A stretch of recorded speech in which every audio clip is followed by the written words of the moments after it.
So they're finding ways to integrate and connect songwriters and music producers and artists directly with the music platforms and to just make it so easy for fans.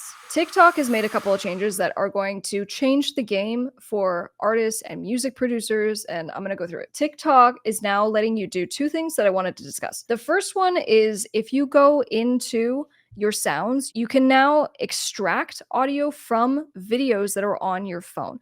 The reason this matters is because beforehand, to get your music onto TikTok, you had to do one of two things. You had to either upload a video that had your song in it and then use that sound from the video in a different post later on. So that means you can just like add it in your first video.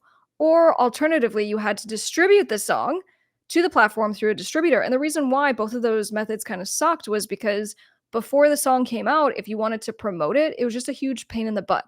So the first big change that's super cool is that you can, like I said, if you're creating a video of any kind, you can go to add a sound, and now you can extract audio from any video that is already on your phone.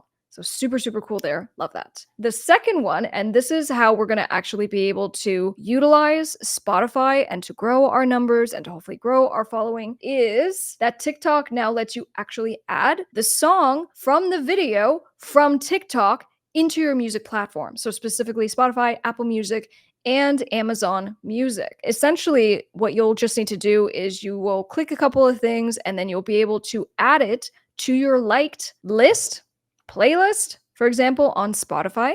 Okay, so that means if you have something that does well on Spotify and it gets a lot of views, now your fans can go and add the song directly into their Spotify playlist. And of course, on these other platforms too. It's not just Spotify, but that's the one I'm most excited about for you guys, because it is also Apple Music, it is Amazon Music.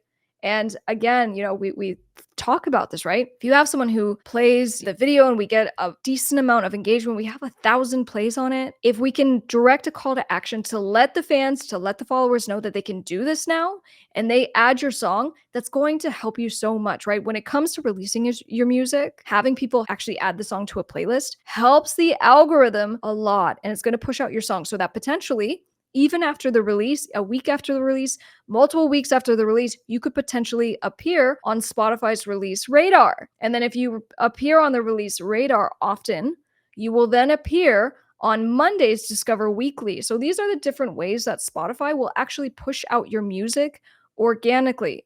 But all these little steps that we do beforehand, before a song comes out, such as pre-saving, getting people to pre-save, but now in this case, when the song actually drops, getting people to add the song to their playlist, they can do it directly now from TikTok, which is awesome. And the best part, of course, is that you're not even leaving the TikTok platform. So you can do it all there, and then the song has just been added, and then later on you can go back into your liked songs playlist and it will be there. My understanding then is that, as part of TikTok's agreement with DSPs, which are the digital service providers like Amazon, like Spotify, is that they're able to now do this. And, one of my questions that I had is I go, well, we understand that TikTok has its own kind of distribution platform, which is Sound On. So the way that they're able to kind of help to, get the music where it needs to go from TikTok is that they will also, distribute your music. So they're finding ways to integrate and connect songwriters and music producers and artists directly with the music platforms and to just make it so easy for fans. So I'm personally super, super excited about this, and I'll be, using it for my own stuff. You guys know I'm an artist as well. Right now I'm promoting my new song, which is Monster. We did all the things and we were able to hit the release radar. We were able to hit Discover Weekly, but it keeps going. And so you have to keep pushing your music even after it's come out for weeks, for months. They even say push your song for years because you never know when it's going to hit. So all these little things really, really make a big difference. So this is a huge game changer for independent artists. I wanted to tell you about it. And if you want to know more about what's kind of going on with the Spotify changes, I covered that in a recent video on this channel. So make sure you go and check it out.